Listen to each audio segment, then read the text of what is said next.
Right, so this is LawlerBrawler.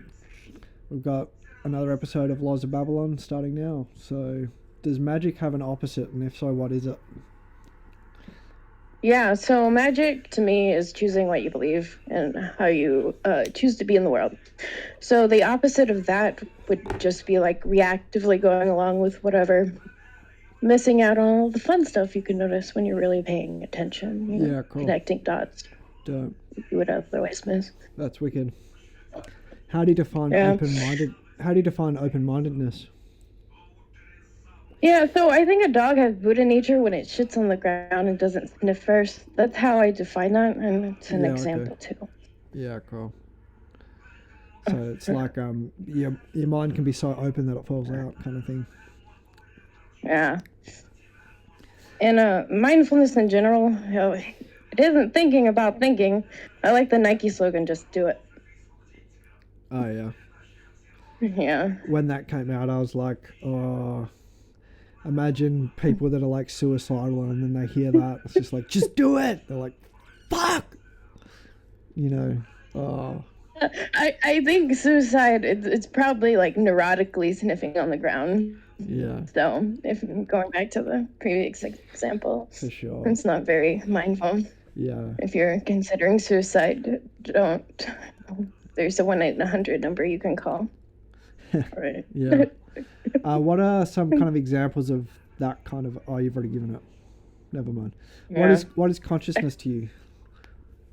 Yeah, it's me, it's you, it's everyone with enough awareness that we're gonna die, and how absurd that is, depending on your level of consciousness, like how much you understand that. Oh yeah.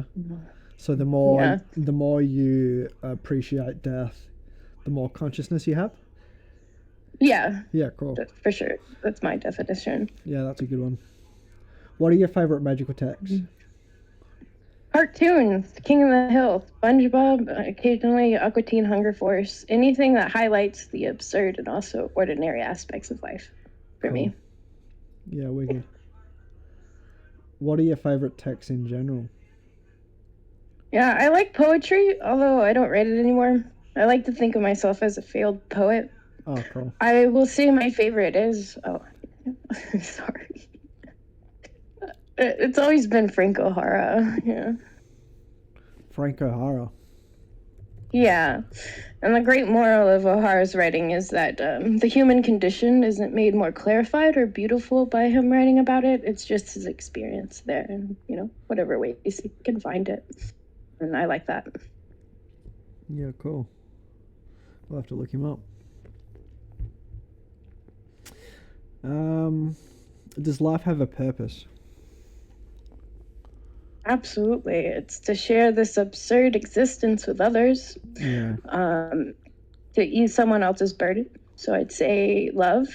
Yep. Agape kind. Yeah, for sure. God is love. Yeah. What is a good question to ask someone you've never met? Hello, who are you? And how did you become who you are? Yeah, right. So who are you? Yeah, I'm Victoria, or LawlerBrawler. Edit that out. Okay. And it's a long story. Right. That's good. What stories do you think convey the best morals apart from Jesus?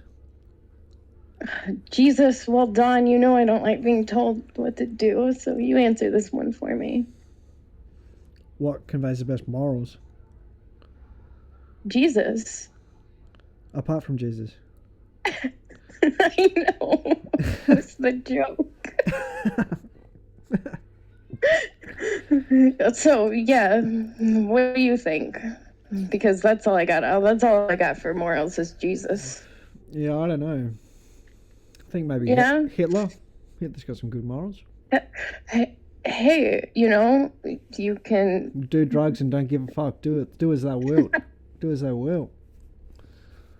Hey, if that's what you want to do, that kind of makes you a piece of shit. Yeah. A Nazi, racist piece of shit. You can do what you want, I guess. Okay. How do you define ego? Yeah, it's the I in us trying to survive. Oh, cool. That's really good. Because that's what it means. But the survival thing is definitely part of it. What's the difference between a healthy ego and a normal ego, and what's the problem with ordinary ego? So let me think about that for a second. So a healthy ego to me is somebody who isn't like knocked off their square when shit goes down. Minor inconveniences or big life stuff, rolling with the punches. Yeah. My ideal healthy ego is like the embodiment of human resilience. Oh, pretty lofty. Normal ego for me, I'll speak for myself, is letting my id lead the way more than I like. So being reactive and not like in a be here now kind of way. Yeah, cool. Your 3 favorite people from history, who are they? Jesus, Robert Anton Wilson, and John fucking Prine. John. Jesus is Jesus, unconditional love, right? Yeah. Robert Anton Wilson shaped a lot of who I am today, and John Prine too. His lyrics are all pretty egoless in their own rights. You say John I Prine? put Jesus at the top. Yeah, John Prine. He's how would I describe him? Well, he's a musician. Yeah. Country music, but more, you could think of him more as folk. Yeah. Appreciated his writing, his lyrics. Midwestern mind trips to the nth degree, described by Bob Dylan. Yeah, wicked. I'll look him up too. Well, that's pretty much it. It's a pretty short podcast. Sweet. Well, you're always a pleasure to talk to, Don. Cool, thank you. All right, see ya. All right. See ya.